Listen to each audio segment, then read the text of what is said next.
हमारे साथ गीता यादव हैं जो कांग्रेस से इस बार 15 साल से अगर हम बात करें तो वो यहाँ कांग्रेस से लगातार नगर सेवक रही हैं। चौथी बार भी उन्होंने अपना नामांकन भर दिया है। तो किस तरीके से आपने अपना एजेंडा लोगों के बीच में लाया है, क्या आप किस तरीके से लोगों के बीच में जा रही हैं, क्यों इस बार भी लोग आपको चुनकर यहाँ से जिताएं? सबसे पहले आपका धन्यवाद देती हूँ। इस वार्ड की जनता पिछले 3 टर्म से मेरे ऊपर भरोसा जता रही है और मैं यहाँ की जनता का बहुत बहुत आभारी हूँ। यहाँ का मेन मुद्दा विकास का मुद्दा है। यह मेरा जो वार्ड है 31 नंबर पूरा स्लम वार्ड है। यहाँ पर पानी की अच्छी सुविधा हम लोगों ने करके दी है। पिछले 15 सालों में रोड का सुविधा करके दिए हैं, एक अच्छा गार्डन बना के दिए हैं।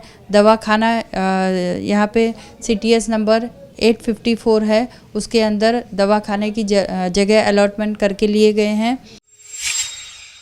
जिस तरीके से अगर बात करें गीता जी, तो आप क्या एजेंडा लेकर लोगों में जा रही हैं? जिस तरीके से अगर हम बात करें तो हर कोई जब इलेक्शन आता है तो अलग अलग वादे करके लोगों के बीच में पहुंचते हैं, तो आप किस तरीके से लोगों के बीच में जा रही हैं? देखिए, पिछले 15-12 साल से यहाँ पर बहुत से विकास के काम हुए हैं। जब मैं यहाँ पहली बार आई थी तो ये जो लिंक रोड दिखाई दे रहा है, या लिंक रोड भी नहीं था, कच्चा था पूरा। उसके बाद में लिंक रोड का काम हुआ है। पोयसन नदी का यहाँ पर विस्तारीकरण और उसके दीवार बनाने का काम हुआ, क्योंकि 26 जुलाई में यहाँ काफ़ी पानी भर चुका था। यहाँ पर एक फ्लाईओवर बनने जा रहा है मथुरा दास रोड को लिंक रोड से टच करेंगे, ताकि कांदिवली फ्लाईओवर पर डायरेक्ट टच हो। इसके पीछे भी हम लोगों ने कई मेहनत किए हैं। हमारे खासदार जी थे आदरणीय संजय निरुपम जी, उन्होंने उस वक्त बहुत इसके बारे में मीटिंग वगैरह बिठा करके यह काम हम लोग ने पास करवाया। उसके बाद में बाजू में CTS नंबर 854 है, उसके अंदर दवाखाने की जगह मैं अलॉटमेंट करके ली हूँ, क्योंकि यह वार्ड स्लम है तो आजू बाजू कोई जगह दवाखाना नहीं है। इस वार्ड में पानी की सुविधा अच्छी हम लोगों ने की है। लगभग वार्ड में अच्छा पानी आता है, क्योंकि पिछले 5 साल जो 2007 और 12 का पीरियड था, उस वक्त हम लोग 2 इंच से लेके 6 इंच, 12 इंच, 24 इंच, 36 इंच सारी पाइपलाइनें हम लोगों ने चेंज कर दी। और आज की डेट में यहाँ पर मेरे वार्ड में कोई पानी की शिकायत नहीं है। इस वार्ड का मेन मुद्दा स्लम वार्ड होने की वजह से मैं चाहती हूँ, एक डॉक्टर भी हूँ, इसीलिए हेल्थ से संबंधित भी मैं चाहूँगी कि यहाँ लोगों को शुद्ध पानी मिले, और दूसरा साफ़ सफाई अच्छा होना चाहिए, और इन सब चीज़ों पे मैं ज़्यादा ध्यान देने वाली हूँ। जी बिल्कुल, आप एक महिला भी हैं। महिला की तरीके से अगर हम बात करें तो कई सारे दिक्कत जो है खास करके महिलाओं को होती हैं। शौचालय की भी काफ़ी दिक्कतें होती हैं लगातार, तो आप उन चीज़ों को किस तरीके से लोगों के बीच में लेके जा रही, जिस तरीके से महिलाओं की अगर बात करें उनकी समस्याओं के लिए क्या इस बार नया कुछ करेंगे? जी, जहाँ तक शौचालय के लिए बात कर रहे हैं, हम लोगों ने खुद कई शौचालय यहाँ पर बनाए हैं। एक लिंक रोड पे भी आप देख रहे हैं कि अच्छा सुलभ शौचालय बना हुआ है। एक एकता नगर में काम चालू है, काफ़ी बड़ा शौचालय है, उसका भी काम शुरू है। और एक शौचालय हमने पास कराया, वो भी जल्दी से जल्दी काम शुरू होगा। लेकिन यहाँ पर बहुत सारे विकास के जो काम है वो तो हो रहे हैं, लेकिन मैं एक बताना चाहूँगी कि यहाँ के जो खासदार हैं, आमदार हैं, वो दूसरी पार्टी के हैं। सत्ता में भी शिवसेना BJP यहाँ पर बैठी हुई है, तो यहाँ पर कांग्रेस के नगर सेवक को कहीं दिक्कत आती है। कहीं हमें फंड नहीं मिलता, कहीं हम शौचालय बनाने जाते हैं तो BJP वाले स्वच्छता करते हैं और यही लोग आके अड़चन डालते हैं। अभी एक टॉयलेट हमारा रुका हुआ है, उसका 6 महीने से वर्क ऑर्डर आके रखा हुआ है, लेकिन वो काम BJP के यहाँ नेता हैं वही आके रुकाते हैं।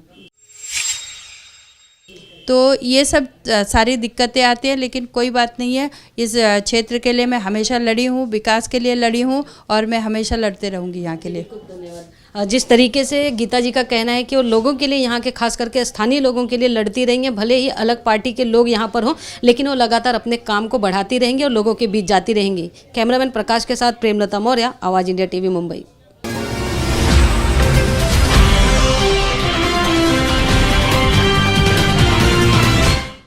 मुंबई की स्कीमें आज हमारे साथ चर्चा में शामिल है कांग्रेस के मुंबई अध्यक्ष संजय निरुपम जी। आइए हम उनसे जानते हैं कि कांग्रेस पक्ष किस तरह से विकास लाने वाले हैं और किस तरह से कांग्रेस पक्ष समाज में एक अलग पहचान निर्माण करने वाले हैं। नमस्कार सर, आवाज़ इंडिया TV में आपका स्वागत है। सर, क्या एजेंडा होगा BMC इलेक्शन में? कांग्रेस का और किस तरह का विकास कांग्रेस लाने वाली है? नहीं, हमारा एजेंडा बुनियादी तौर पर मुंबई के लोगों की जो समस्याएं हैं उन पर आधारित है। 20 वर्षों से शिवसेना और भारतीय जनता पार्टी यहाँ महानगर पालिका की सत्ता में है, लेकिन मुंबई के सामान्य नागरिकों से अगर आप बात करें तो उनकी सारी समस्याएं ज्यों की त्यों पड़ी हुई हैं। 20 वर्ष पहले जो मुंबई के लोगों को पानी की किल्लत झेलनी पड़ती थी, आज भी वही जारी है। मुंबई के सड़कों का विकास हुआ नहीं। मुंबई में साफ़ सफाई की हालत बहुत ख़राब है, नाले जाम रहते हैं। आज एक आंकड़ा बताता हूं आपको कि मुंबई में प्रतिदिन 9,500 मीट्रिक टन कचरा तैयार होता है। हम लोग तैयार करते हैं, हमारी वजह से तैयार होता है, लेकिन महानगर पालिका सिर्फ 7,000 मीट्रिक टन कचरा उठा पाती है। बाकी 2,500 मीट्रिक टन कचरा शहर में ही छोड़ देती है। पूरा शहर गंदा हो गया है। जो कचरे की डंपिंग हो रही है वो 3 डंपिंग ग्राउंड पे हो रहा है, बस यूं ही उठाते और डंप कर देते। पूरी दुनिया में ऐसे डंपिंग नहीं होती। आज नतीजा यह है कि देवनार में इतना कचरा डंप किया गया है कि मुंबई के किसी 18 माले की एक बिल्डिंग की तरह हाइट हो गई है उसकी, और उसमें तमाम तरह की बीमारियों के सब जड़ हैं वहाँ पे। तो मुंबई में लोगों को अस्पताल नहीं मिल रहा है, स्कूलें बंद हो रही हैं, फायर ब्रिगेड का हाल बहुत ख़राब है, बेस्ट की हालत बड़ी खस्ता है। तो ये सारी समस्याओं पर एक बहुत अच्छा अध्ययन करने के बाद हम लोगों ने एक अपना एजेंडा बनाया है, और उस एजेंडा के तहत मुंबई के सभी लोगों को शुद्ध पानी, और मैंने अपनी तरफ से कांग्रेस पार्टी की तरफ से घोषणा की कि मुफ्त पानी देंगे हम, और मुफ्त पानी दिया जा सकता है और सबको 24 घंटे पानी मिल सकता है। इतना पानी मुंबई महानगर पालिका के पास है, लेकिन चूंकि पानी की चोरी हो रही है, पानी में लीकेज हो रहा है, इसलिए, और ये लीकेज रोक नहीं पाते, इसलिए सबको पानी नहीं मिल पाता। यूं ही उसी तरह से रास्ते कॉन्क्रीटाइज होंगे। आने वाले 7 वर्षों में मुंबई के सारे रास्ते कॉन्क्रीटाइज किए जाएंगे, और जो कचरे की समस्या है, प्रॉपर इंटरनेशनल स्टैंडर्ड का सॉलिड वेस्ट मैनेजमेंट का एक पूरा मैकेनिज्म डेवलप किया जाएगा, और मुंबई से 3 डंपिंग ग्राउंड बाहर करके आप मुंबई में जो भी कचरा जमा होता है उसको प्रॉपर डंपिंग ग्राउंड में सेग्रीगेशन करके उससे कैसे बाकी सारी जो उसका जो ट्रीटमेंट करने के बाद कैसे बिजली और गैस और खाद कैसे बनता है, उस तरह की व्यवस्था करेंगे, ताकि मुंबई एक साफ सुथरा शहर हो, मुंबई में सबको पूरा पानी मिले और मुंबई के रास्ते चलने लायक हो। जी सर, आपने विकास की हर बात कही है सर।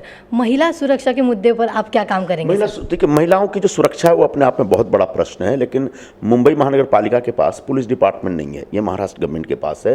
तो बिल्कुल पुलिस डिपार्टमेंट के ऊपर पूरा दबाव, पूरा प्रेशर कांग्रेस पार्टी की तरफ से हमेशा रहा है कि ताकि महिलाओं को सुरक्षा मिल सके। लेकिन महिलाओं के बारे में एक घोषणा मैं करना चाहूँगा कि हम लोग BMC की तरफ से एक कैंटीन प्लान कर रहे हैं।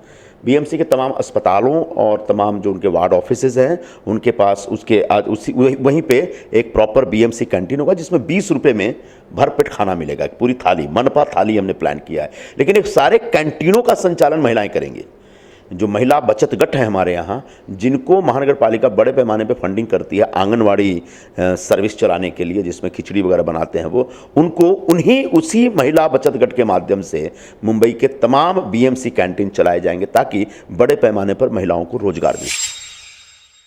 बीजेपी सरकार ने नोटबंदी का निर्णय लिया, उससे लोग बहुत बड़ी तरह से नाराज हैं सर। इसका कांग्रेस को क्या फ़ायदा हो सकता है सर? सवाल हमारे फायदा का नहीं है, देश को बड़ा भारी नुकसान हुआ है। जो सामान्य नौजवान हैं उनमें भयंकर तरीके से बेरोजगारी बढ़ी है। एक आंकड़े के मुताबिक पिछले 1-2 महीने में लगभग 45 लाख नए लोग बेरोजगार हुए हैं, नौजवान बेरोजगार हुए हैं, और ये हम नहीं कह रहे हैं, SOCHM कह रहा है। दूसरा, नोटबंदी की वजह से जितने भी छोटे मोटे उद्योग धंधे थे सब लगभग बंद पड़े हैं। मुंबई में लगभग 25 लाख लोग थे जो नौकरी से निकाले जाने के बाद छोड़ करके चले गए। तो जो भी छोटे छोटे उद्योग हैं, चाहे चमड़ा का उद्योग हो या बर्तन बनाने वाला उद्योग हो, चूड़ी बनाने वाला उद्योग हो, शूज़ बनाने वाला उद्योग हो, ये तमाम जो उद्योग, चाहे डायमंड पॉलिशिंग के सेंटर हो, वो सब लगभग बंद पड़े हैं। तो नोटबंदी की वजह से सामान्य नागरिकों को, छोटे छोटे व्यापारियों को एक ज़बरदस्त नुकसान हुआ है, और इस नुकसान का जो रिएक्शन होगा वो बड़ा भयंकर रिएक्शन होगा इस चुनाव में, ऐसा मुझे दिख रहा है। मुंबई के जो सामान्य नागरिक हैं, जिनकी ज़िंदगी तबाह कर दी नरेंद्र मोदी जी ने अपने एक पागलपन भरे निर्णय की वजह से, वो सारे लोग इस चुनाव में रिएक्ट करेंगे और शिवसेना और भारतीय जनता पार्टी से जम के बदला लेंगे, ऐसा मेरा अनुमान है। सर, ये जो भी नोटबंदी के लिए जो भी नुकसान हुए हैं वो कांग्रेस सरकार कैसे भरेगी? इतना आसान नहीं है भरना अभी, क्योंकि आपका पूरा GDP लगभग 2% नीचे चला गया, और पूरा ऑटोमोबाइल सेक्टर हो या फिर सीमेंट सेक्टर हो या फिर एक स्टील सेक्टर हो, सब जगह मैन्युफैक्चरिंग बहुत नीचे गया है। तो कांग्रेस पार्टी अपोजिशन में रह करके तो कोई भरपाई नहीं कर सकती। हाँ, निश्चित तौर पर नरेंद्र मोदी जी के पास कोई सही अर्थशास्त्री या आर्थिक विचारों को जानने समझने वाला कोई व्यक्ति नहीं है, जिसकी वजह से ऐसा निर्णय लागू हुआ और इसकी वजह से पूरे देश की अर्थव्यवस्था लगभग 10 साल पीछे चली गई है। अब इस अर्थव्यवस्था को वापस ट्रैक पर लाने का एक ही तरीका है कि भारतीय जनता पार्टी की सरकार हटाई जाए और कांग्रेस की सरकार वापस लाई जाए, क्योंकि कांग्रेस सरकार जब आएगी तभी इस देश में आर्थिक व्यवस्था को सुदृढ़ किया जा सकता है। सर, हमने देखा हाल ही में कुछ सीटों को लेकर आप पर आरोप लगाए जा रहे हैं, उस बारे में आप क्या कहना चाहेंगे सर? ये सब लगता रहता है जब भी कोई चुनाव होता है और उम्मीदवारी निश्चित की जाती है, तो जिनको उम्मीदवारी मिल जाती हो तो बेचारे काम पे लग जाते हैं, जिनको नहीं मिलती है वो इस तरह के आरोप लगाते हैं। और ये सिर्फ मेरे ऊपर लगा है, भारत के राजनीतिक इतिहास में ऐसा नहीं है, सभी के ऊपर लगता है। जो भी व्यक्ति उस जगह पे होता है उस पर लगता है, और सिर्फ कांग्रेस में ही लगता है ऐसा भी नहीं, भारतीय जनता पार्टी, शिवसेना, तमाम पार्टियों में भी लगता है। तो ये हमारा जो राजनीतिक जीवन है उसका ये एक अभिन्न अंग है और इसको एक अपना पार्ट ऑफ द जॉब समझ करके हम लेके निकल जाते हैं आगे। जी सर, शिवसेना और बीजेपी का हाल ही में गठबंधन टूटा है सर, इसका कांग्रेस को क्या असर हो सकता है सर? बिल्कुल, कांग्रेस पार्टी को बहुत फायदा होगा इससे, क्योंकि शिवसेना और भारतीय जनता पार्टी जो ये ढोंग और ढकोसला कर रहे हैं उससे मुंबई के लोग बहुत त्रस्त हैं। क्योंकि मुंबई के लोगों के दिमाग में एक सवाल है कि आप साहब दिल्ली की सरकार में साथ साथ हैं, आप महाराष्ट्र की सरकार में साथ साथ हैं, इस महानगर पालिका में 20 वर्षों तक साथ साथ रहे और ठीक चुनाव के समय आपने अपना अलायंस तोड़ दिया, युति तोड़ दी और एक दूसरे के खिलाफ लड़ने का ढोंग कर रहे हो। ऊपर से जो भारतीय जनता पार्टी के राष्ट्रीय अध्यक्ष हैं श्रीमान तड़ीपार अमित शाह जी, उन्होंने कहा कि शिवसेना बीजेपी के बीच मुंबई में फ्रेंडली फाइट हो रही है। जो महाराष्ट्र के एक मंत्री हैं पाटिल साहब, उन्होंने कहा कि चुनाव के बाद हम शिवसेना को साथ में ले लेंगे। तो ये फ्रेंडली फाइट चल रही है, आप साथ में ले लेंगे और उसके बाद एक दूसरे के खिलाफ लड़ रहे हैं। ये पूरा जो आयोजन है वो एक षड्यंत्र है और षड्यंत्र यह है कि 20 वर्षों में इन्होंने मुंबई के लोगों को बहुत धोखा दिया। तो इस धोखे के ऊपर हम सवाल न उठाएं, इस धोखे से लोगों का ध्यान बटाने के लिए शिवसेना बीजेपी ने एक सुनियोजित षड्यंत्र के तहत एक दूसरे के खिलाफ चुनाव लड़ने का फैसला किया, ताकि पूरा जो इलेक्शन का डिस्कोर्स हो, जो कैंपेन का डिस्कोर्स हो, सिर्फ इनके झगड़े के ऊपर रहे और इनका जो निकम्मापन था उसकी ओर से लोगों का ध्यान बढ़ जाए। आज हालात ये हैं कि भारतीय जनता पार्टी कहती है कि शिवसेना हफ्ताखोरों की पार्टी है, शिवसेना कहती है कि बीजेपी गुंडों की पार्टी है, लेकिन दोनों पार्टियां एक साथ सत्ता में हैं। तो ये जो भारतीय जनता पार्टी और शिवसेना का जो एक खेल चल रहा है, राजनीतिक खेल चल रहा है, इसको मुंबई के लोग भली भांति पहचानते हैं और इस चुनाव में इसका बदला लेंगे। सर, बीजेपी का जो पारदर्शिता का मुद्दा है उस पर आप क्या कहना चाहेंगे? बहुत बड़ा ये ढकोसला है कि फडणवीस जी की सरकार के 12 मंत्रियों पर भ्रष्टाचार के आरोप लगे हैं और आज तक उन आरोपों की जांच भी नहीं हुई और ये पारदर्शिता की बात कर रहे हैं।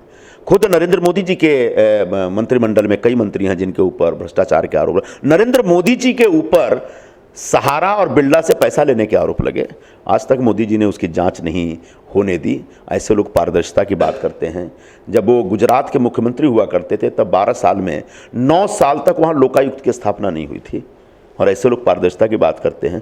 आज 3 साल हो गए इनको प्रधानमंत्री बने, अभी तक देश में लोकपाल की स्थापना नहीं हुई है और ये पारदर्शिता की बात करते हैं। तो पूरी भारतीय जनता पार्टी ऊपर से नीचे तक बेईमान है, भ्रष्ट है, करप्ट है और आज चुनाव लड़ने के लिए एक नया जुमला पारदर्शिता के लेके आए हैं। इस जुमले से इनको कुछ लाभ नहीं होने वाला, क्योंकि इनकी पूरी क्रेडिबिलिटी खत्म हो गई है लोगों के बीच। धन्यवाद सर। हमने देखा कि कांग्रेस सरकार किस तरह के विकास के मुद्दों पर लड़ने वाली है और समाज में विकास लाने वाली है। कैमरामैन राजेंद्र के साथ रुबीना पठान, आवाज़ इंडिया टीवी, मुंबई।